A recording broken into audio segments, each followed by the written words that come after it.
saliendo un poco, digamos, de la amalgama teórica y de la fundamentación propia de derechos humanos. Es un programa que es nuevo, es relativamente nuevo, que estamos a puertas de una primera cohorte y esperamos que pues hayan muchos interesados no solo a partir de este ejercicio, sino que se puedan comunicar con nosotros a través de extensión en la universidad o directamente con el Departamento de Ciencias Jurídicas, en ese caso conmigo. Mi nombre es Leonardo Sabogal, para quienes están presentes en este momento y a quienes les agradecemos su asistencia, su participación y esperamos que disfruten este momento con un experto en derechos humanos y un colega de larga trayectoria en este campo de acción sociojurídica. Muchas gracias.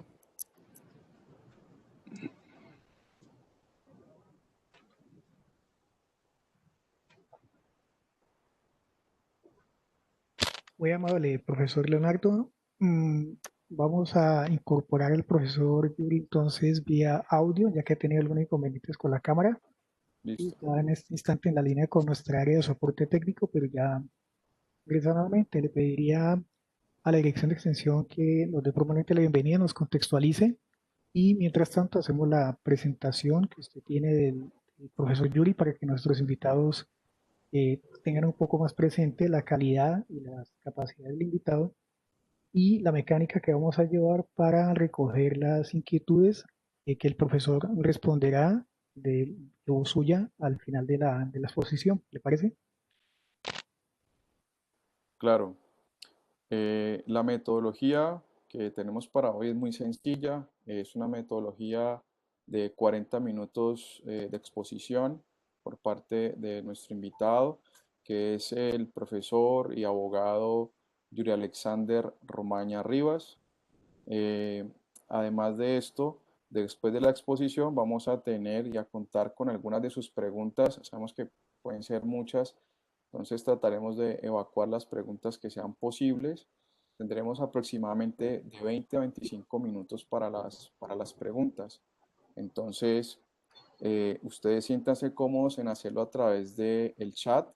Eh, a través del chat pueden hacer nuestras preguntas que nosotros las sistematizamos y las hacemos llegar al invitado, al profesor Yuri Alexander Romaña. Eh, Les puedo contar, digamos, sobre la hoja de vida del colega. Digamos, tiene una hoja de vida y una trayectoria bastante larga. Voy a hacerlo de la forma más resumida. Alexander Romaña Rivas obtuvo su título de abogado en la Universidad Tecnológica del Chocó. Él es originario del Chocó. Además, fue becario Fulbright, realizó un LLM, maestría en estudios legales internacionales con énfasis en derechos humanos en la American University Washington College of Law. Actualmente es abogado de la Sala de Amnistía e Indulto de la Jurisdicción Especial para la Paz, JEP. Proyecta decisiones en ese sentido. Trabaja con el tema de amnistías, perdones, libertades condicionadas, resoluciones, autorizaciones para salidas del país, a excombatientes dentro del conflicto armado colombiano. También apoya la Comisión Étnica de la JEP, asegurando que se considere el enfoque étnico diferenciado en los procedimientos. Además de esto, Yuri laboró por más de 5 años como abogado de la Comisión Interamericana de Derechos Humanos en Washington. Trabajó también en el procesamiento de solicitudes de medidas cautelares en la comisión, en el procesamiento de peticiones individuales. En particular también trabajó asuntos relacionados con denuncias contra estados de las Américas por desaparición forzada, pena de muerte, violaciones a las garantías del debido proceso en materia penal, violaciones de derechos políticos, violaciones al derecho a la libertad de expresión, condición de detención de personas privadas de libertad, violación de derechos de pueblos indígenas y afrodescendientes, entre otros.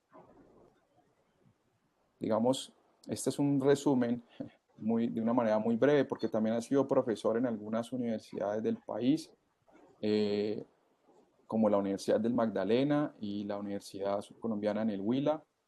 y los temas en los que se concentra nuestro invitado son Sistema Interamericano de Derechos Humanos, Comisiones de la Verdad, Justicia Transicional y Garantías Procesales en materia de derechos humanos. Así que, pues, le damos una cordial bienvenida a nuestro invitado y nos place tenerlo. Además de que es colega, es alguien muy cercano al Departamento de Ciencias Jurídicas y espero que para ustedes sea también un gusto escuchar a nuestro invitado. Gracias. Hola, muy buena tarde. ¿Me escuchan? Quiero asegurarme de que el audio está funcionando bien. Pero no lo Perfecto. vemos. Listo. Muy buena tarde.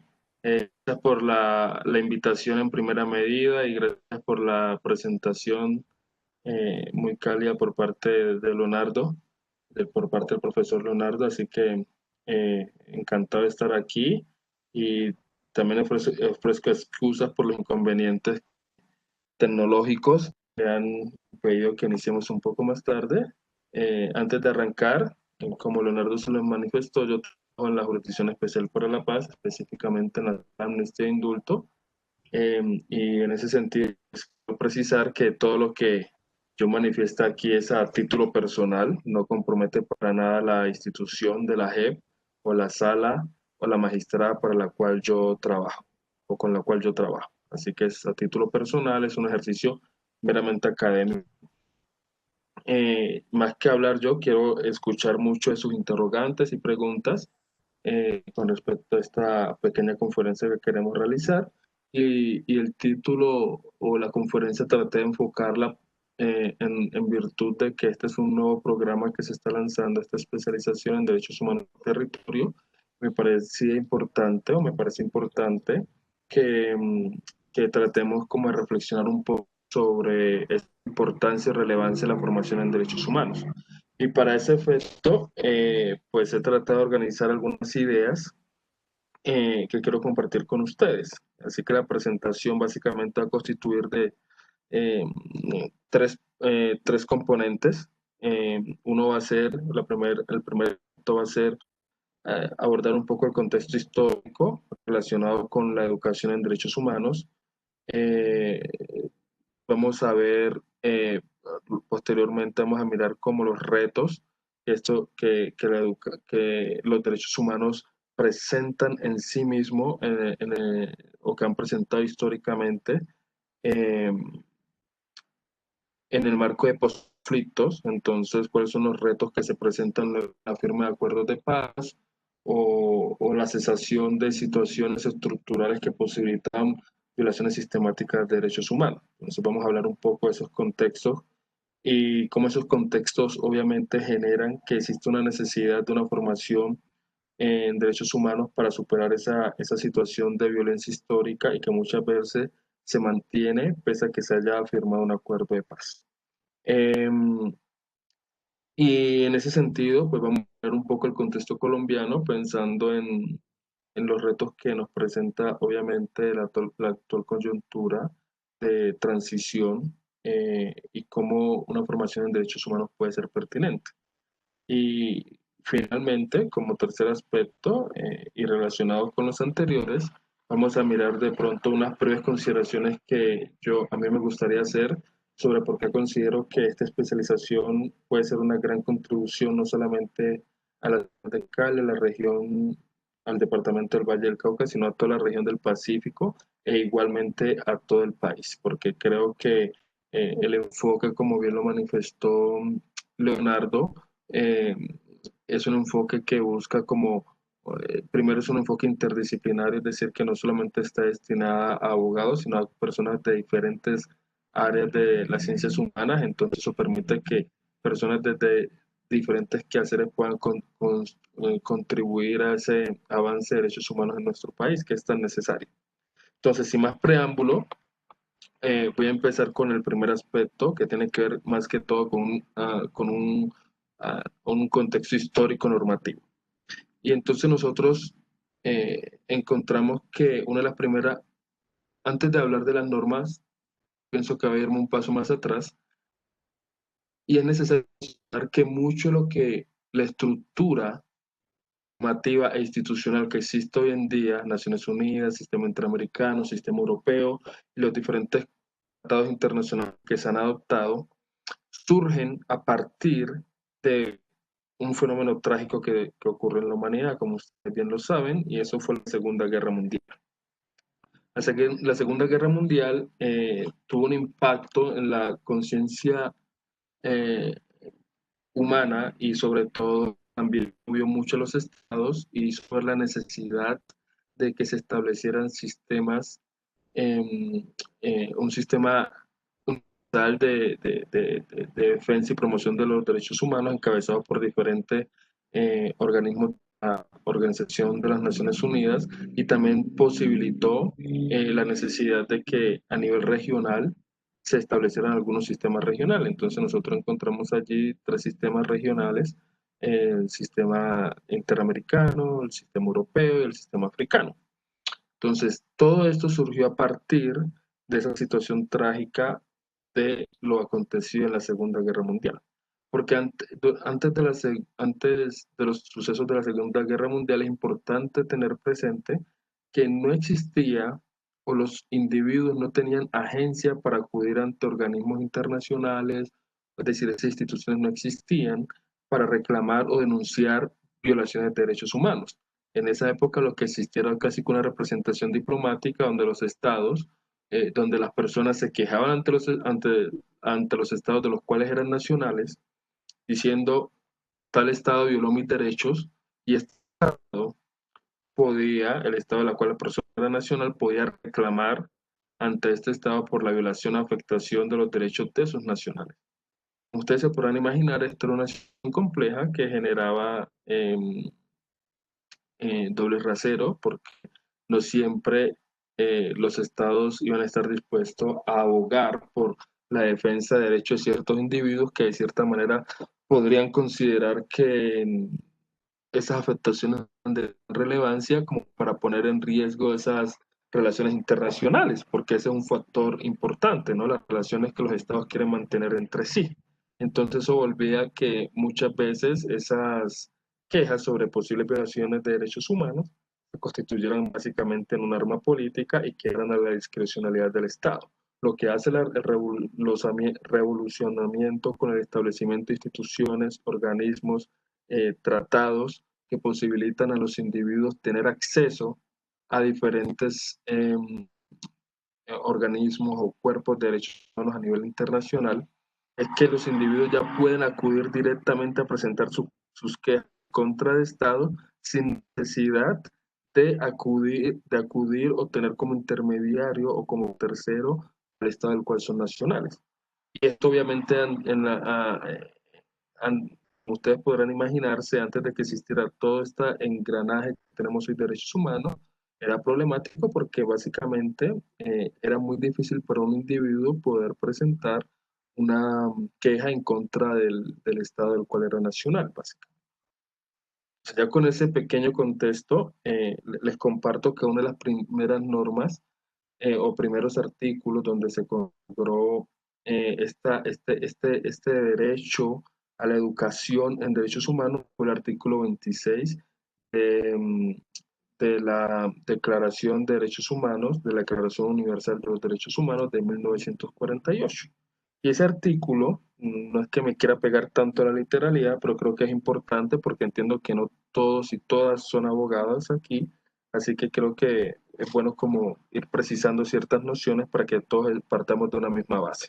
Entonces, el artículo 26 de la Declaración Universal de los Derechos Humanos eh, indica lo siguiente: la educación tendrá por objeto el pleno desarrollo de la personalidad humana y el fortalecimiento del respeto a los derechos humanos y a las libertades fundamentales. Favorecerá la comprensión, la tolerancia y la amnistía y la amistad, perdón, entre todas las naciones y todos los grupos étnicos o religiosos, y promoverá el desarrollo de las actividades de las Naciones Unidas para el mantenimiento de la paz. Entonces aquí nosotros encontramos una primera norma que invita a los estados a fomentar esa formación en derechos humanos y en libertades fundamentales. Y es a partir de allí que esa recomendación a los estados enseñen, propaguen, expliquen la declaración, constituye un pilar fundamental de la formación de derechos humanos a nivel universal. Luego nosotros encontramos que en 1950 se invitó a la Organización de las Naciones Unidas para la Educación, la Ciencia y la Cultura, UNESCO, a fomentar y facilitar la enseñanza de los derechos humanos en las escuelas, los programas de educación para adultos y los medios de comunicación. Esto con el fin de promover la educación en derechos humanos como factor indispensable para el mejoramiento de la calidad del proceso formativo y consolidar una cultura democrática, pacífica y respetuosa. Entonces no se pensaba solamente en esta educación meramente, por decirlo de alguna manera, de conocimientos eh, bases que uno recibe a nivel de primaria, secundaria, universidad, sino que esa formación fuera acompañada también de una formación en derechos humanos para facilitar, para facilitar o potenciar la formación de personas con capacidad crítica y de involucramiento en la vida social y además fomentar esa cultura democrática que es importante en un Estado y sobre todo en un Estado social de derecho como el colombiano. Entonces, esas actividades que la UNESCO empezó a promocionar posibilitaron que se fuera diseminando mucho más esta necesidad de formación en derechos humanos a nivel mundial. Luego nosotros encontramos, bueno, antes de mencionar lo importante que ustedes tengan en cuenta que a nivel universal, aparte de la declaración, Declaración Universal de los Derechos Humanos, existen dos pactos internacionales de gran importancia que ustedes deberían de tener como referente. Uno es el pacto, eh, eh, el Pacto Internacional de Derechos Civiles y Políticos y el Pacto Internacional de Derechos Económicos, Sociales y Culturales. Y estos pactos tienen unos comités que monitorean su cumplimiento. Entonces ahorita yo les voy a mencionar, voy a hacer referencia al artículo 13 del Pacto Internacional de Derechos Económicos, Sociales y Culturales de 1966. En este artículo, el 13.1, se reconoce el derecho de toda persona a la educación y a la educación en derechos humanos. Y de manera expresa ese artículo establece lo siguiente. Los Estados partes del presente pacto reconocen el derecho de toda persona a la educación. Concuerdan en que la educación deberá la educación deberá tender al desarrollo pleno de la personalidad humana y de su dignidad, y fortalecer el respeto por los derechos humanos y por las libertades fundamentales. Concuerdan también en que la educación deberá capacitar a todas las personas para que participen de manera efectiva de una sociedad libre, además de favorecer la comprensión, la tolerancia, la amistad entre todas las naciones y entre todos los grupos raciales, étnicos o religiosos y promover las actividades de las Naciones Unidas en pro del mantenimiento de la paz. Entonces ustedes aquí encuentran bases normativas adicionales en las cuales se hace referencia a esa necesidad de promover esa formación de derechos humanos. En 1974 podemos encontrar, por ejemplo, que la UNESCO aprobó una recomendación sobre la educación para la comprensión, la cooperación y la paz internacional y la educación relativa a los derechos humanos y los derechos fundamentales, diseminando aún más la UNESCO o cumpliendo con este mandato, este rol de impulsar esa formación de derechos humanos a nivel internacional. La recomendación destaca la importancia del conocimiento, no solamente de los derechos humanos, sino también de los deberes que tienen las personas, los grupos sociales y las naciones para con los otros. Otro documento de gran importancia el que se emitió en el marco de la Conferencia Mundial de los Derechos Humanos, llevada a cabo en Viena en 1993. Este documento, en lo que respecta a la educación, específicamente en su artículo 33, reafirma el deber de los estados de orientar la educación para el fortalecimiento de respeto a los derechos humanos y las libertades fundamentales. La declaración resalta también la importancia de incorporar el tema de los derechos humanos en los programas educacionales, es decir, que ya a nivel nacional se vaya aterrizando dentro de los programas de formación formal, incluya la formación de derechos humanos como un eje fundamental y transversal a esa formación que reciben las personas en los centros de formación, tanto formales como no formales. Luego, encontramos que el comité que supervisa el cumplimiento con el Pacto de Derechos Económicos, Sociales y Culturales realizó una observación general en 1999. Aquí un poco de contexto porque sé que no todas y no todos son abogados y muchas veces aún siendo abogados, si no están muy familiarizados con este contexto de derechos humanos a nivel internacional, puede ser que no estén al tanto de todas las funciones de estos organismos. Pero el comité que supervisa el pacto, una de las funciones que tiene es emitir algo que se denominan observaciones generales. Y estas observaciones generales son valoraciones genéricas que, mediante las cuales los comités que supervisan diferentes pactos a nivel internacional, diferentes tratados internacionales, sobre todo los de la ONU, pueden realizar interpretaciones sobre el alcance de los artículos que conforman los tratados que ellos supervisan. En este caso, el artículo 13, que es relativo al derecho a la educación. Entonces, en esa observación general número 13 de 1999, este comité hizo referencia que a la importancia del derecho a la educación y destacó que la educación es un derecho humano intrínseco y un medio indispensable para hacer efectivo otros derechos humanos.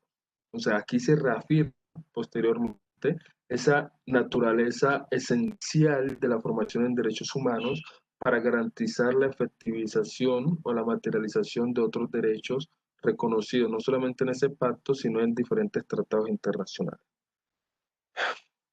Luego encontramos que en el 2004 el Alto Comisionado para las Naciones Unidas llevó a cabo el Plan de Acción del Decenio, del cual desprende el Programa Mundial para la Educación en Derechos Humanos. Y algunos de los objetivos de este plan, no los voy a mencionar todos, solo voy a mencionar el que considero más relevante, es asegurar que la educación en derechos humanos reciba la debida atención en los planos nacional, regional e internacional. En el caso de Latinoamérica, nosotros encontramos que gran parte o algunos de los aspectos que fomentaron la formación en derechos humanos fueron las experiencias de algunos de los países del cono sur con las dictaduras. Entonces estamos hablando de Argentina, Uruguay, también el caso de Chile y de Perú. Todo esto que antecede, todas estas herramientas que he mencionado de instrumentos y de experiencias en temas de derechos humanos, eh, llevaron a que Colombia materializara lo que hoy se conoce como el Plan Nacional de Educación en Derechos Humanos. Y este plan se adoptó en el 2009. Y es un plan que apunta a la transformación social, al empoderamiento de la sociedad para la realización de sus derechos y libertades y al fortalecimiento de las capacidades de hombres y mujeres para afrontar la defensa y ejercicio de los mismos. Entonces, a partir de 2009, el Estado colombiano empieza a adoptar una política no solamente de gobierno, sino de Estado en materia de formación de derechos humanos a través de este plan. Eh, Ahora bien, voy a continuar al siguiente punto de la presentación, una vez presentado este contexto. Y tiene que ver con los retos y las posibilidades que presenta un proceso de transición, sobre todo luego de la firma de un acuerdo. Nosotros tenemos, por ejemplo, como experiencias contextuales, lo acontecido en El Salvador y Guatemala. Como ustedes bien saben, Salvador y Guatemala también a la firma de acuerdo de paz, al acuerdo de paz para terminar sus respectivos conflictos armados. Pero la firma de esos acuerdos de paz no garantizó una culminación o una cesación de la violencia que se vivía en esos países. De hecho, posterior a esos acuerdos de paz, los índices de violencia se incrementaron. Homicidios, atracos, delincuencia común, es decir, la violencia se exacerbó en esos países. Sin embargo, no siempre ha sido así. Tenemos ejemplos, por ejemplo, como el de Irlanda del Norte, donde en Irlanda del Norte nos dan un ejemplo sobre como un compromiso del país para la formación en derechos humanos, donde allá se constituyó el Foro para la Educación en la Comprensión Mutua y en la Herencia Cultural. ¿Y qué hacía este foro? En este foro, además de la producción de material pedagógico, se organizan actividades por medio de diferentes expresiones artísticas como la música, la danza, los cuentos y las leyendas que denotan un pasado cultural en común. Y los niños, por importar si son católicos o protestantes, se unen. Desde el principio, la aspiración de este proceso se enfocó en desafiar identidades y creencias sectarias que no permitían ningún tipo de integración con el otro, um, a quien de facto se percibía como un enemigo. En concreto, buscaba suscitar la integración, expresamente el reconocimiento. Entonces nosotros ahí encontramos un ejemplo de un compromiso real por parte de la institucionalidad, por parte del Estado, de generar espacios que permitan la formación y fomentar la formación en derechos humanos. Eh, Ahora bien, en el caso concreto de Colombia, nosotros encontramos que el mismo acuerdo de paz establece esta necesidad fomentar la formación en derechos humanos. Y nosotros encontramos que en el punto 5.21 del acuerdo de paz, el punto 5 es el que tiene que ver con víctimas, ¿no? Y entonces en este punto 5.21 se hace referencia al fortalecimiento de los mecanismos de promoción de derechos humanos. Y uno de los aspectos que se establece en ese punto es la necesidad del fortalecimiento del proceso de implementación del Plan Nacional de Educación en Derechos Humanos. Mediante otros, es decir, múltiples actividades que se pueden realizar para fortalecer ese Plan Nacional de Educación en Derechos Humanos, por el acuerdo de paz hace referencia a algunos que consideran muy relevantes, y uno de ellos es la inclusión del acuerdo final y del informe final de la Comisión para el Esclarecimiento, la Verdad, la Convivencia y la No Repetición al Plan Nacional de Educación de Educación en Derechos Humanos. Es decir, que el conocimiento y la diseminación de lo contenido en el acuerdo de paz y las conclusiones y hallazgos que realice la Comisión de la Verdad sean de conocimiento nacional y que hagan parte del currículo formativo de los y las estudiantes del país. Y esto es relevante si se llegase a materializar porque permitiría que todos partamos de una base o una comprensión mínima de lo acordado, de lo pactado, de las razones históricas del conflicto armado colombiano y que a partir de allí se pueda tener un debate mucho más ilustrado, mucho más sustentado digamos, en un proceso, en procesos que llegaron, que permitieron la consolidación de un entendimiento, no solamente las causas del conflicto, sino que posibilitaron la culminación del mismo, como es el acuerdo de paz. Yo pienso que lograr materializar eso es una gran contribución, eso sería una gran contribución eh, para, para avanzar en la formación de derechos humanos de manera un poco más integral en el país. Eh, y allí yo quiero hacer luego referencia a que este contexto de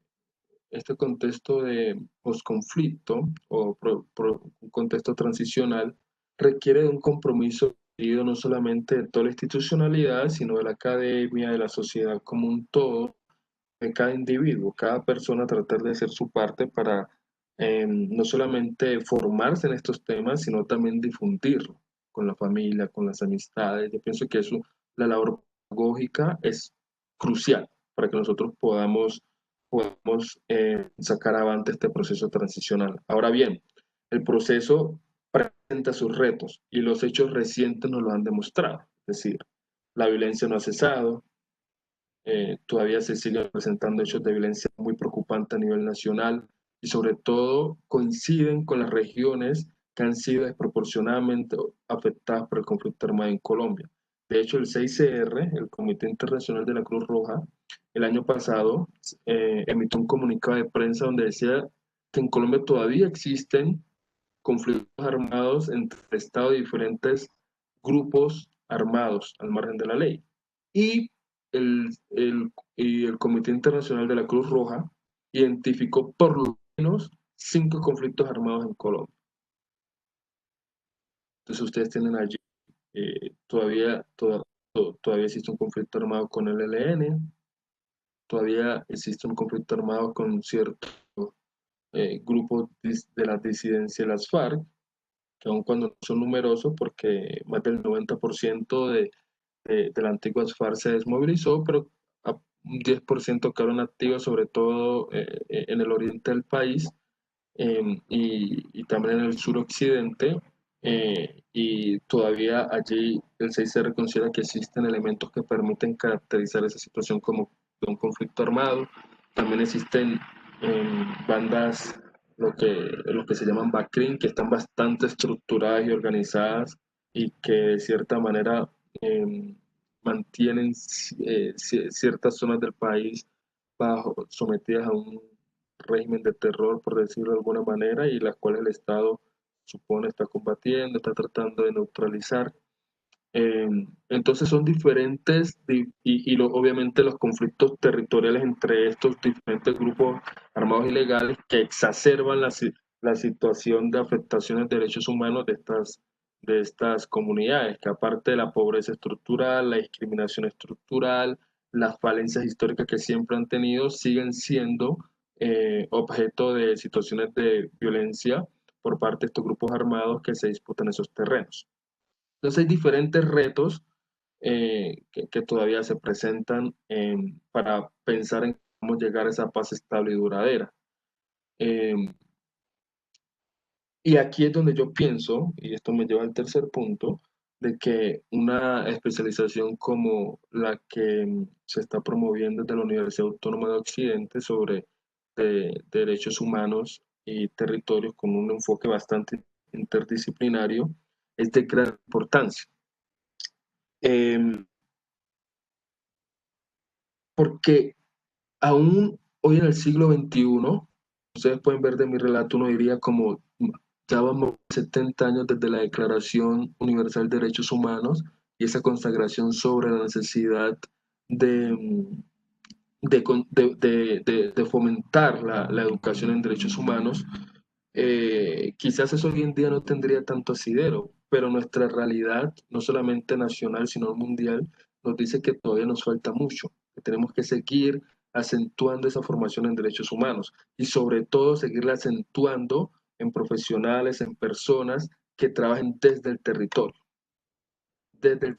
porque en el territorio es donde se construye esa paz estable y duradera. Esa paz estable y duradera no se construye o no se materializa con una mera declaración, como lo puede ser un documento donde decimos, nosotros acordamos en que vamos a cesar las hostilidades, pero si nosotros no garantizamos que desde los territorios, esos espacios, esos se constituyan en verdaderos laboratorios de paz donde las personas puedan reconstruir el tejido social, donde las víctimas puedan ser reparadas, donde existe una verdadera reconciliación.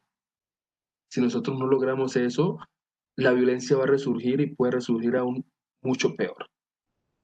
Entonces, pienso que trabajar desde los territorios es muy importante.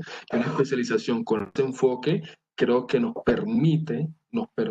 herramientas para que las personas que realicen la especialización puedan, desde sus diferentes quehaceres, contribuir a ese proceso arduo de la consolidación del proceso de paz en Colombia y además apoyar mucho a estas comunidades.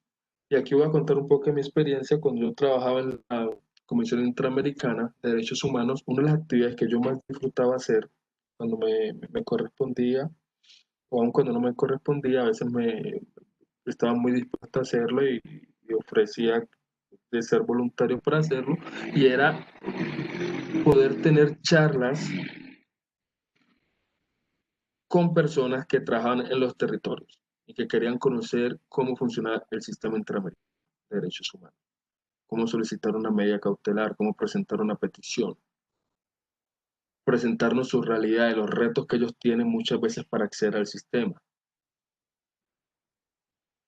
Todo eso no solamente enriquece a uno que trabaja en estos temas, sino que permite que uno pueda compartir con estas personas un poquito lo que uno conoce o sabe sobre la materia y darles mayores herramientas para que ellos puedan hacer su trabajo de defensa y promoción de derechos humanos dentro de sus territorios.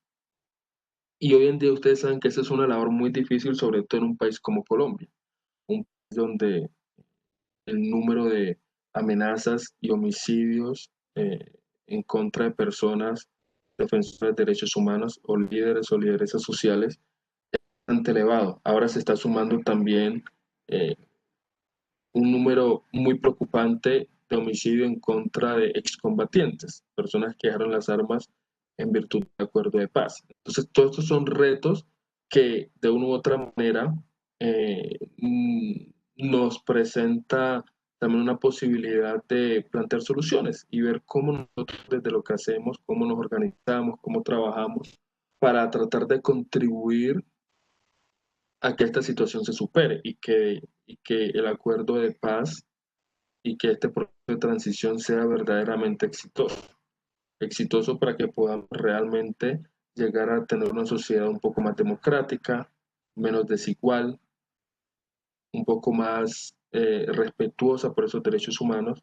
Así que yo soy convencido de que este esfuerzo que está realizando la Universidad Autónoma de Occidente por el establecimiento de esta especialización va a ser de gran utilidad. Y en el caso de ustedes que vienen de diferentes áreas de conocimiento, pienso que pueden apropiarse esas herramientas en temas de derechos humanos y utilizarlas para contribuir, así sea un poquito, así sea, aun cuando ustedes piensen que no tienen que ser, no todos tenemos o tienen esa vocación de ser grandes defensores de derechos humanos, es decir, las personas que organizan manifestaciones, las personas que son líderes de masas, no todas las personas tienen esa vocación. Pero yo sí soy un convencido de que las personas dentro del ámbito de lo que hacemos podemos hacer una contribución efectiva a esa consolidación del respeto por los derechos humanos. Así que mi invitación es a que ustedes, aquellos y aquellas que estén interesadas, aprovechen de esta posibilidad que les ofrece la universidad y se apropien de esas herramientas conceptuales y prácticas para hacer una contribución efectiva a la construcción de la paz en este país y también a la consolidación del respeto por los derechos humanos en general, ¿no? Em, yo creo, y no, con esto ya va a terminar un poco, para escucharlos a ustedes y tengamos tiempo de tener como un intercambio que sea lo más nutrido posible. Eh, yo considero que esta especialización debe tener unos objetivos claros con ustedes, debe tratar de generarles los espacios y las herramientas de participación, posibilitar que ustedes puedan actuar con diferentes escenarios donde se viven los derechos humanos, es decir, no solamente a través de la invitación de diferentes docentes, sino que ustedes, ojalá, cuando este contexto de pandemia nos lo permita, puedan visitar instituciones que trabajan en temas de derechos humanos, puedan, puedan tener pláticas y quizás visitar instituciones que trabajan en temas de derechos humanos, sobre todo líderes y lideresas sociales que les puedan contar cuál es su realidad, que ustedes puedan no solamente eh, aprender de manera teórica todo eso, sino que lo puedan vivir de manera práctica a través de la interacción con estas organizaciones. Quizás generarles espacio para que ustedes puedan, aquellos y aquellas que nos desean, no sé, realizar pasantías con estas organizaciones o estos organismos, porque Colombia, por las mismas particularidades que tiene, eh, cuenta con la presencia de muchos organismos internacionales y y hay una gran presencia de diferentes organizaciones no gubernamentales que también trabajan en temas de derechos humanos. Así que yo creo que allí también hay como un espacio para que ustedes encuentren y exploren un poco el mundo de los derechos humanos desde la práctica y miren qué temática de los derechos humanos les apasiona y cómo ustedes pueden contribuir eh, con lo que hacen a esa temática que les apasiona. Hay personas que son, que les apasiona el tema de la defensa del medio ambiente. Entonces, y muchas veces hay personas que dentro del medio ambiente tienen una temática específica que les interesa, por ejemplo, garantizar el acceso al agua potable, la lucha contra la minería irregular y muchas veces regular o legal, como se le llama, eh, que tiene impactos negativos en la vida y en la salud de ciertas comunidades rurales. Eh, Personas que quizás les interesa todo lo que tiene que ver con temas de eh, afectaciones a la vida y la integridad personal, secuestros, homicidios, el índice de homicidio, violencia urbana, derechos sexuales y reproductivos, violencia contra la mujer, temas raciales, étnicos. Entonces, temas relacionados con derechos culturales, económicos, inequidad económica. Entonces, hay un sinnúmero de áreas de los derechos humanos que son bastante interesantes en las cuales ustedes podrían participar.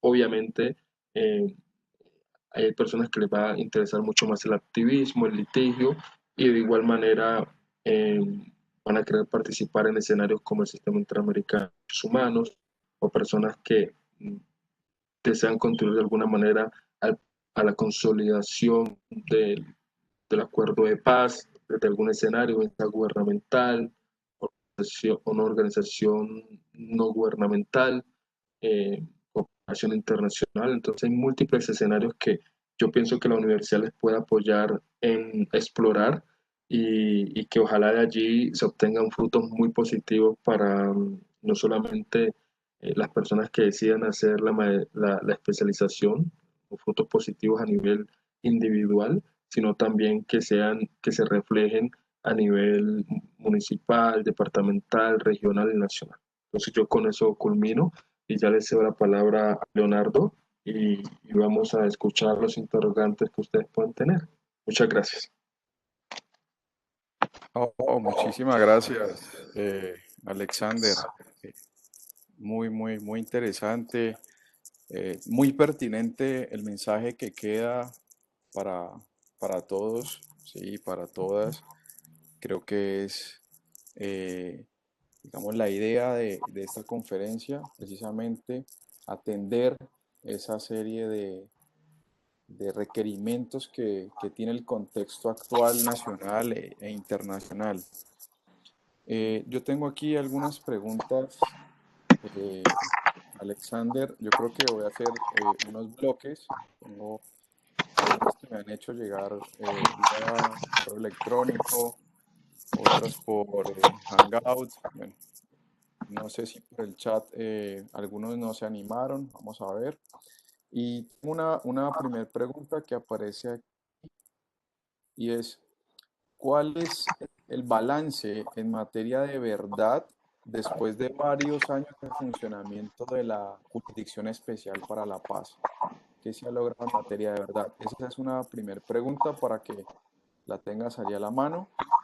Eh, una segunda pregunta que me parece muy interesante es, ¿qué incidencia tiene para los acuerdos de paz las recientes masacres que han acontecido en el país?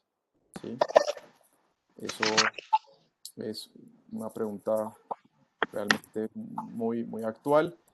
Y para terminar esa primera ronda de preguntas, podría ser esta que dice, ¿cuál es el apoyo real de la comunidad internacional a los acuerdos de paz?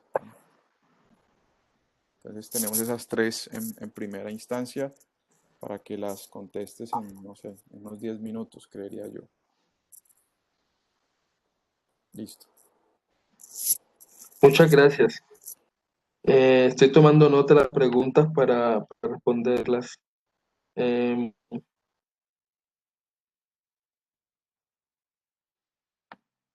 Listo.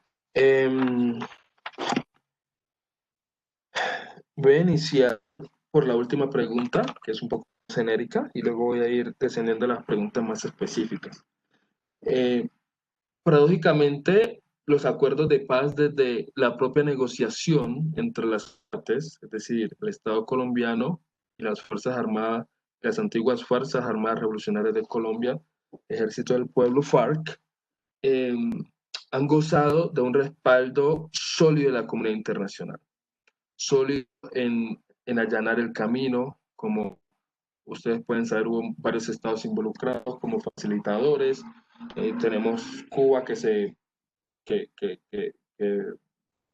posibilitó que los diálogos se adelantaran en su territorio, Noruega, diferentes países, el mismo Estados Unidos, y ese respaldo se ha mantenido.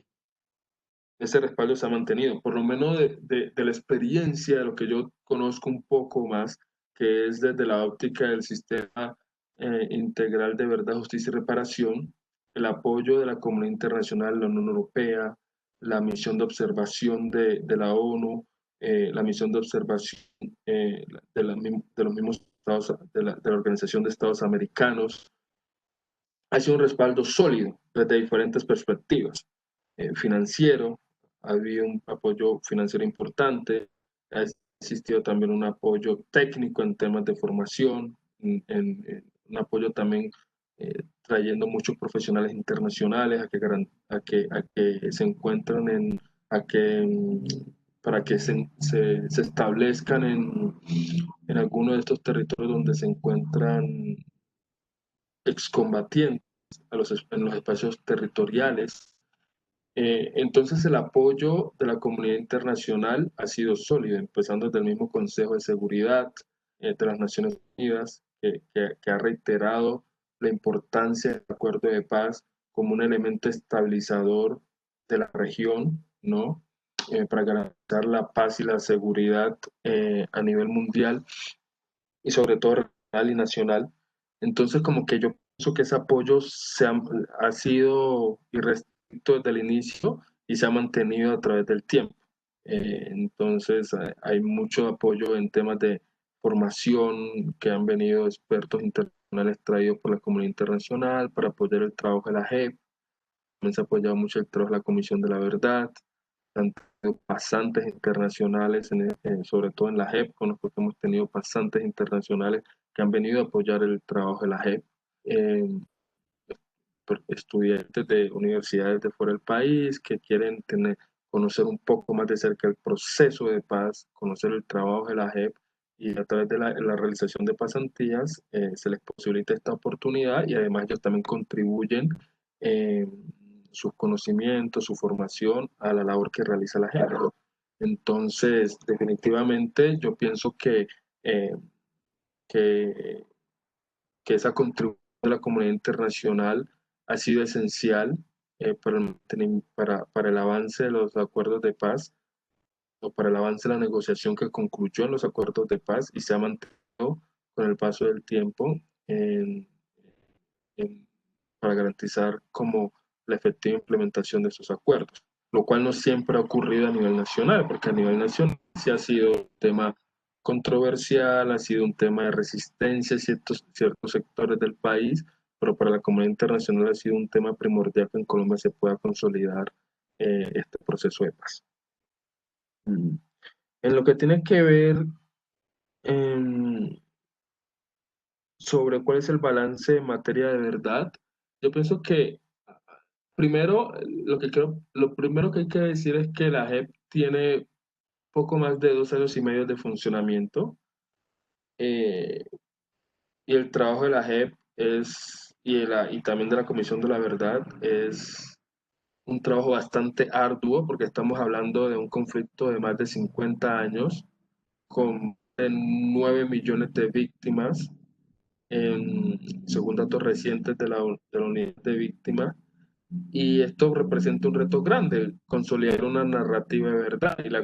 Y pues la JEP ha adoptado diferentes medidas para ir generando esas condiciones que permitan el esclarecimiento de muchos de los hechos más serios ocurridos con el conflicto armado. Entonces nosotros tenemos que eh, existe un régimen de beneficios que reciben los combatientes, agentes de la fuerza pública, agentes de la fuerza pública no combatiente y tercero, que los invita a que contribuyan de manera temprana a esa consolidación o ese conocimiento de la verdad. Y para eso existe lo que es un régimen de condicionalidad. Es decir, a estas personas se les dan unos beneficios transicionales, libertad condicionada, en el caso de exintegrantes de las FARC, beneficios de amnistía, y estas personas se comprometen adquieren ciertos compromisos con el sistema, y entre ellos está aportar la verdad cuando se les solicite. Entonces es importante también comprender que el sistema tiene diferentes fases, tiene diferentes etapas, tiene ciertos momentos procesales donde los comparecientes y sobre todo las personas que se consideren máximos responsables van a tener esa posibilidad de contarle al país, a la JEP y al país un poco más sobre qué aconteció en el marco del conflicto armado. Entonces, por ejemplo, ahorita tenemos en el marco del caso 07 sobre reclutamiento de niños y niñas en el marco del conflicto armado, se empezaron a recibir algunas versiones libres de excomandantes de las FARC. Eso va a permitir que en el marco de ese caso conozcamos un poco más sobre lo acontecido en relación con, con el reclutamiento de niños y niñas en el marco del conflicto armado y la violencia sexual a la cual muchas veces eran sometidas y sometidos, y tener mayor claridad de qué aconteció. Igualmente ustedes en el caso 001 que también se está trabajando, que tiene que ver con, que comúnmente se conoce como el caso de secuestro. Eh, También tenemos el caso de los falsos positivos o víctimas ilegítimas, presentadas como combatientes. Eh, entonces, como que la JEP, a través de los diferentes casos que ha abierto, a través de las diferentes labores que realiza en la concesión de beneficios transicionales, está tratando de dar esos pasos que permitan la consolidación, obviamente, o el conocimiento de esa verdad histórica y judicial que el país requiere. Pero es algo muy complejo, como les digo, porque primero la tiene 2 años y medio de funcionamiento, y además estamos hablando de un universo de víctimas bastante amplio y existen diferentes etapas procesales que van a permitir poco a poco ir canalizando y estableciendo los diferentes ir canalizando como estrategias de cierta manera que permitan obtener una verdad que sea una verdad relevante para las víctimas y para el país. Entonces yo pienso que se está trabajando en ese sentido. Y todavía es difícil llegar a un balance, porque ese balance se va a ir consiguiendo a medida que los casos se vayan consolidando, se vayan emitiendo las resoluciones de conclusión, se vayan llamando a rendir en cuenta a las personas consideradas como máximos responsables en el marco del conflicto armado, si estas personas aceptan o no, y luego se va a un juicio adversarial o no. Entonces, como que es un proceso que todavía está en maduración. Eso con respecto al interrogante. En lo que respecta a la incidencia para los acuerdos de paz de los hechos De las de últimas violencia, masacres.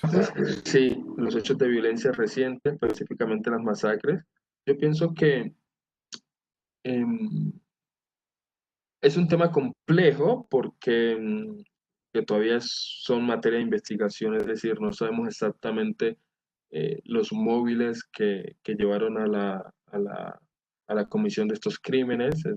Entonces no tenemos precisión para si es algo que realmente está vinculado con los acuerdos de paz o con grupos disidentes que no quisieron participar.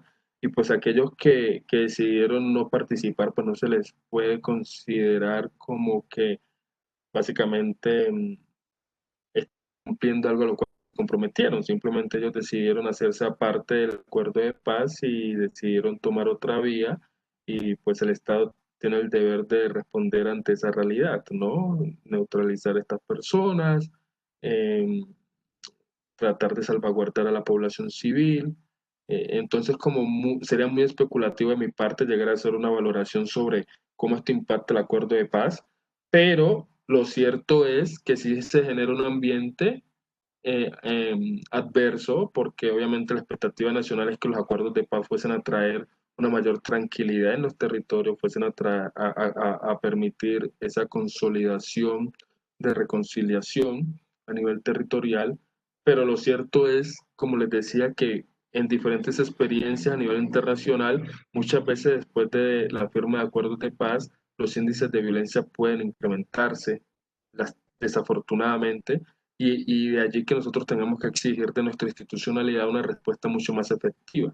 Entonces, esos territorios que fueron abandonados por las antiguas FARC, que sean ocupados por la institucionalidad, pero no solamente en forma de presencia militar, sino con acceso a oportunidades, escuelas, colegios, este, oportunidades de empleo, es decir, garantizar servicios esenciales que permitan que las condiciones de vida en esos territorios realmente mejoren y que los jóvenes y la población que está allí no sea presa fácil de grupos armados al margen de la ley que lleguen a tratar de reclutar jóvenes, que lleguen a tratar de generar mayores actos de violencia. Pero sí, es muy especulativo, sería muy especulativo y irresponsable de mi parte tratar de llegar a una conclusión cuando todavía son hechos que Sí. son materia de investigación y todavía no tenemos certeza de qué los ha originado y cuál es la dinámica detrás de ellos, ¿no? Eh, Alexander, entonces, una segunda ronda. Esperamos que sea un poco más breve las respuestas, porque de pronto aparecen más preguntas. Aquí, por Sí. ejemplo, Julio Vargas pregunta, ¿cómo conciliar la justicia especial para la paz con los derechos humanos?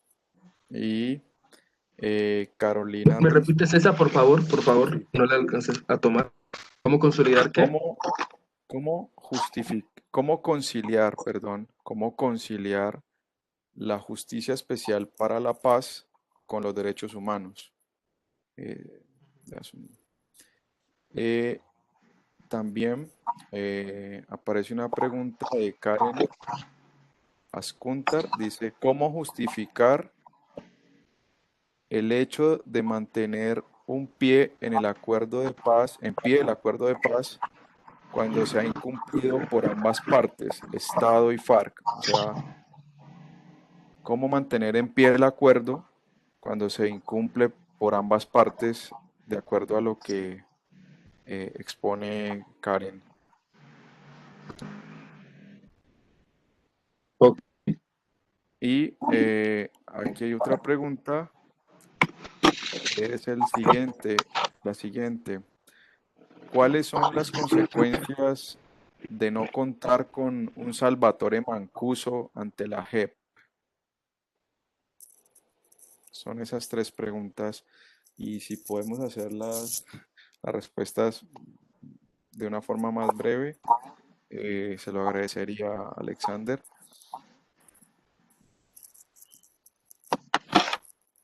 Listo. Bueno, muchísimas gracias. Sí, voy a tratar de ser breve, solo es que una vez como temáticas un poco complejas y no quisiera como decir cosas que no estén totalmente contextualizadas y pues con todas las consideraciones que muchas veces requiere ese tipo de respuesta, porque son respuestas muy interesantes, pero a la vez complejas. Ahora, cómo conciliar la JEP con con lo que tiene que ver con derechos humanos? Yo pienso que la JEP es una institución que dentro de su mismo marco normativo, si ustedes miran el acto legislativo 01 del 2007, también tiene como componente em, dentro de su marco competencial, como desde la órbita del marco normativo que utiliza para resolver los casos concretos, la aplicación de derechos humanos. ¿Y esto obedece a qué? A que no, a la JEP como un tribunal transicional tiene un marco competencial que es muy particular, es muy sui generis, en el sentido de que aplica derechos humanos, derecho internacional humanitario, derecho penal, derecho constitucional. Entonces los derechos humanos hacen parte de la esencia de la JEP, hacen parte de ese trabajo. Nuestro trabajo está muy orientado a garantizar la observancia de derechos humanos. Allí que ustedes van a encontrar de que muchas de las decisiones de la JEP y resoluciones se acuden a principios de derechos humanos. Y esto como una salvaguarda de los derechos de las víctimas. que muchos principios de derechos humanos propugnan por eso, propugnan por salvaguardar los derechos de la víctima. Entonces, yo pienso que la pregunta sobre cómo conciliarla, de hecho, no es que hay que conciliarla, es que la JEP en sí misma contiene elementos de derechos humanos. No existe una contradicción entre la JEP y los derechos humanos. La JEP aplica derechos humanos, estándares de derechos humanos, los promueve, sobre todo los tiene en perspectiva o en función de garantizar los derechos de la. Igualmente, ustedes pueden contar que existen muchas garantías de derechos humanos y derechos fundamentales que están dentro del marco competencial de la JEP y muchos principios casi que universales de temas en materia de derechos humanos, como el debido proceso, ¿no? Derecho de defensa.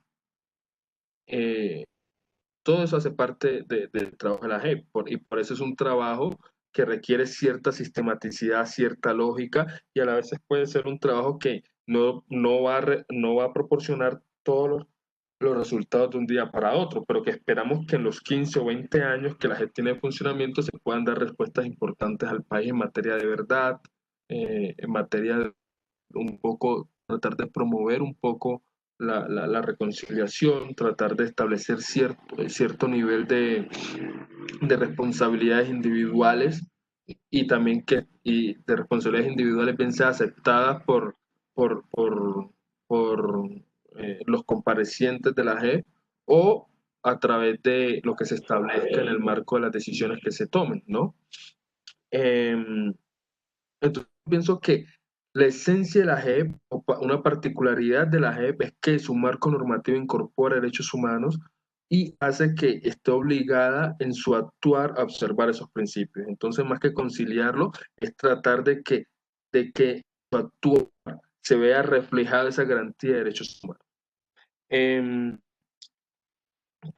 La pregunta de Karen, que me decías, ¿cómo justificar mantener el acuerdo cuando ambas partes incumplen? Yo pienso que más que de plantearlo desde una perspectiva de que ambas partes incumplen, yo lo plantearía desde una óptica de que todavía existe un nivel de cumplimiento que quizás no es satisfactorio. Es decir, todavía se requieren esfuerzos para llegar a ese nivel de cumplimiento satisfactorio que todos queremos. Porque un proceso de paz es complejo y la implementación de lo ya acordado es muy complejo. Entonces, si ustedes miran diferentes organismos, ahorita me recuerdo uno que está asociado con la Universidad de Notre Dame de Estados Unidos, que monitorea el índice de cumplimiento de las partes con el acuerdo de paz. Y el índice de cumplimiento no es satisfactorio en todos los 6 puntos. El punto que más ha avanzado, de hecho, es el punto sobre víctimas, ¿no? Y por el trabajo que realizan los órganos del sistema de verdad, justicia, sistema integral de verdad, justicia y reparación, ¿no? Como la JEP, la Comisión de la Verdad, la Unidad Especial de Búsqueda de Personas Dadas por Desaparecidas. Y porque ellos tienen autonomía presupuestal, administrativa, se les permite como organizar su trabajo. Pero muchos de los puntos allí establecidos como una reforma agraria o rural son de gran envergadura y requieren de un proceso, un engranaje institucional bastante complejo para llegar a ese nivel de cumplimiento que todos esperamos. Claro, nosotros esperamos un mayor compromiso por ambas partes, esperamos un, un, una evolución mucho más rápida en la materialización de los acuerdos, sobre todo en lo que corresponde a la parte institucional por parte del Estado, y sobre todo una materialización que apunte a la satisfacción de los derechos de las víctimas, ¿no? Que esa reparación se garantice, que esa ley 1448, la ley de víctimas, realmente se sigue impulsando, fortaleciendo y que dote de los recursos y herramientas necesarias para que las víctimas del conflicto armado sean realmente reparadas como debe ser, ¿no? Eh, eh, entonces yo lo plantearía más como un tema de que todavía no estamos en un índice o nivel de cumplimiento satisfactorio, más que existe un incumplimiento abierto, porque por lo menos de las manifestaciones de las autoridades públicas, pese a toda la retórica que se manejó en temas de campaña electoral, se ha sostenido de que se sigue el compromiso de cumplir con lo acordado y de igual manera lo ha manifestado la dirigencia del partido actual, que ellos siguen comprometidos. De hecho, la mayoría todavía siguen participando en audiencias, siguen asistiendo a diferentes espacios a los cuales se les invita por parte del sistema. Eh, Como ustedes pudieron ver recientemente, Pablo Catatumbo estuvo en la JEP, como les decía, en el marco del caso 007 sobre reclutamiento, rendiendo su versión libre, compartiendo con la JEP y reiterando su compromiso con la verdad. Entonces yo pienso que, que existe una falta es decir, el nivel de cumplimiento no es satisfactorio como nosotros esperaríamos, pero yo creo que por eso es importante especializaciones como esta y estos escenarios para que entre todos y todas podamos empujar a nuestra sociedad, a nuestra institucionalidad, a nuestro Estado, para que esos acuerdos sean materializados, ¿no? Em, Creo que ahí ya respondí las tres preguntas, Sí, ¿cierto? sí, Sí. ahí está. Eh, eh, no sé si de pronto, sí, yo creo que tenemos tiempo para una última pregunta. Hay varias. eh, y es lo siguiente, a ver, dentro de estas, a ver, sí, implicaciones jurídicas del fallo Petro por parte de la Corte Interamericana. Y pues ahí tenemos unos 5 minutos para responder esa pregunta. Implicaciones Entonces, políticas. implicaciones jurídicas del Ah, fallo jurídicas. Petro, ¿sí? ¿Qué implicaciones jurídicas tiene ese fallo para Colombia, emanado por la Corte Interamericana de Derechos Humanos? Yo creo que es una pregunta bien compleja. Sí, bueno, no sé si todas y todos están familiarizados con el fallo, pero el fallo en esencia surge em, por allá en el 2013, cuando la Procuraduría, en diciembre del 2013, la Procuraduría en cabeza del ex procurador Ordóñez decidieron eh, inhabilitar y destituir y remover a Petro de la alcaldía por unos temas relacionados con un proceso de contratación para la recolección de basuras aquí en Bogotá. Eh, Eso llevó a que Petro solicitara medidas cautelares ante la Comisión Interamericana de Derechos Humanos e de igual manera solicitara presentar una petición alegando una violación a sus derechos políticos conforme al artículo 23 de la Convención Americana, donde se establece que estos derechos pues deben estar garantizados y que la limitación de los mismos debe ser, eh, debe ser la limitación de los mismos debe ser decidida o debe ser básicamente debe recaer bajo una autoridad judicial. La Procuraduría como tal no es una autoridad judicial, sino que es una autoridad administrativa. Entonces, a partir de allí se generó todo este debate. En lo que, lo que decidió la Corte recientemente fue que efectivamente Petro no debería haber sido destituido o inhabilitado por la Procuraduría y este marco normativo colombiano que permite eso es incompatible con la Convención, específicamente con el artículo 23 de la Convención y por lo tanto le concedió a Colombia un plazo razonable, que no sabemos exactamente cuánto sea, para que adecue su marco normativo. Um, ¿Qué implicaciones tiene eso? Pues eso, la implicación práctica es de que Colombia tendrá que, desde el punto de vista jurídico, tendrá que encontrar fórmulas que permitan que la labor tanto de la Contraloría como de la Procuraduría no lleven implícita esta sanción de remoción del cargo e inhabilitación por el ejercicio de derechos políticos. Me imagino que eh, en el proceso de seguimiento que hace la Corte, mirará qué medidas ha adoptado el Estado y si esas medidas son suficientes, son satisfactorias y están en línea con la decisión de la Corte. Y por eso es algo que está por verse, ¿no? Entonces, no sé, Colombia puede tratar de apelar a diferentes fórmulas. Y esto yo aquí estoy especulando, esto no conozco exactamente, estoy especulando con lo poco que he escuchado y con base en lo que he leído, eh, de que posiblemente las decisiones o el poder sancionatorio, sobre todo de remoción por parte de la Procuraduría, se le va a remover. Posiblemente la Procuraduría va a poder sancionar, imponer ciertas sanciones, también la Contraloría de tipo pecuniario, pero estas no pueden afectar los derechos políticos, es decir, la esencia, el núcleo de los derechos políticos no podrían ser afectados. Y posiblemente, no sé si hasta qué punto se podría decir, podría considerar eh, una remoción por X número de meses del cargo, pero eh, no una sanción de tal naturaleza que lleve implícita una remoción definitiva del cargo, ¿no? Entonces, no sé qué fórmulas vayan a utilizar. El gobierno todavía está debatiéndolo con su equipo jurídico, porque es un problema jurídico complejo, porque implica casi que una reforma constitucional.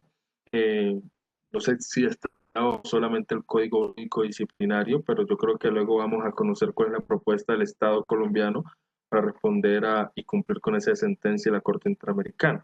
Entonces, las implicaciones jurídicas concretas es que se afecta una de las funciones, limita una de las funciones eh, muy trascendentales de la Procuraduría en cuanto a la posibilidad de inhabilitar y, eh, y remover servidores públicos elegidos por votación popular de sus cargos. Ahora, la situación con respecto a servidores públicos no elegidos por votación popular es distinta, ¿no? Eh, entonces, eso tiene una implicación práctica, muy práctica e importante en ese sentido, que le recorte esas funciones a la Procuraduría. Ok, muy bien. Pues agradecemos su, su colaboración, su apoyo, Alexander, su magnífica intervención y sobre todo este espacio que nos dio para las preguntas que fue extenso. Sé que algunas preguntas quedaron en el tintero y pues, lastimosamente el tiempo es una ficción. Seguramente lo podríamos invitar a alguna otra sesión, de pronto profundizando en algunos temas que seguramente son de interés de los asistentes y también propio, porque a mí, digamos que también me interesa mucho esta serie de tópicos. Pues yo creo que sin más, quiero dar las gracias en nombre del Departamento de Ciencias Jurídicas de la Universidad Autónoma de Occidente. También agradecer al equipo de extensión y de posgrados de la universidad que nos ha prestado toda su colaboración logística. Presentamos pues disculpas por algunos inconvenientes técnicos, pero tratamos de que fuera lo mejor posible y esperamos que en otra oportunidad nos puedan acompañar.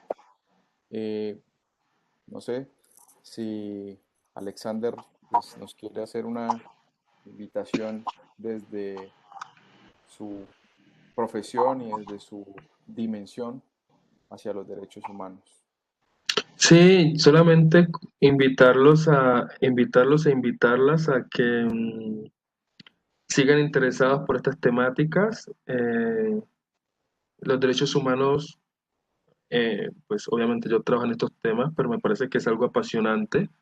Es algo que a uno le da una perspectiva de vida muy importante, eh, que muchas veces es compleja por el contexto en el cual vivimos y genera frustraciones, eh, no siempre satisfacciones, porque siempre hay mucho por hacer, pero creo que los pequeños logros, las pequeñas contribuciones pueden allanar el camino para esas grandes conquistas. Así que Yo les invito a que desde lo que hacen, desde sus labores cotidianas, bien sea como estudiantes, profesionales, en trabajadores independientes, empleados públicos, desde las diferentes labores que ustedes desarrollen, eh, traten de siempre tener en cuenta esa perspectiva de derechos humanos en las diferentes actividades que realicen y de allanar ese camino para que el mundo, sobre todo Colombia, podamos soñar en tener un país un poquito mejor, ¿no?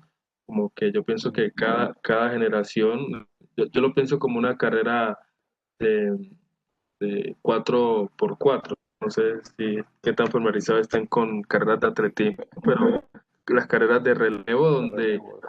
de relevo donde pasa la antorcha al siguiente, ¿no? Entonces, como que yo pienso que cada generación tiene como el deber de tratar de hacer su parte para que la siguiente generación parta de allí y ojalá pueda construir un país mucho mejor que el que nosotros les estamos dejando. Así que esa es como mi invitación general. Y además de ello, con aquellos que ya hayan decidido hacer parte de la especialización, felicitaciones, y aquellas que todavía lo estén considerando, estén interesadas, piénsenlo, comuníquense. Yo conozco las capacidades e idoneidades de Leonardo, así que no podrían estar en mejores manos y yo estoy seguro que él va a hacer todo lo posible para que la formación de ustedes sea de la más alta calidad. Esto les potencialice sus carreras profesionales y obviamente contribuya a que podamos realizar nuestra contribución a la construcción de una mejor nación. Entonces, esa es como Bueno, mis palabras de cierre y no puedo irme sin agradecer nuevamente la invitación, Leonardo, a la Universidad Autónoma de Occidente por permitirme participar en este espacio. Para mí es un privilegio realmente poder estar aquí porque hay muchas personas con una formación excepcional en temas jurídicos y sobre todo en temas de derechos humanos que tranquilamente podrían estar haciendo esta presentación. Por el hecho de que me hayan extendido la invitación, es todo un honor para mí y yo quedo atento por si en algún momento necesitan algún tipo de aporte, otra conferencia, alguna clase, algo, en la medida de mis posibilidades. Y, claro que sí. y si el tiempo me lo permite, allí estaré apoyando. Así que cuenten conmigo y cuenten conmigo como un amigo más. Que muchas gracias. Bueno, muchísimas gracias. Muchas gracias a todos, a todas por su asistencia, su participación. Gracias por sus preguntas. Disculpen las que no alcanzamos a leer, pero ya tenemos prácticamente la hora de cierre. Que tengan una feliz noche. Muchísimas gracias de nuevo a nuestro invitado Yuri Alexander Romaña Rivas, a la gente de logística de la Universidad Autónoma de Occidente y al equipo de extensión. Hasta pronto y que estén muy bien.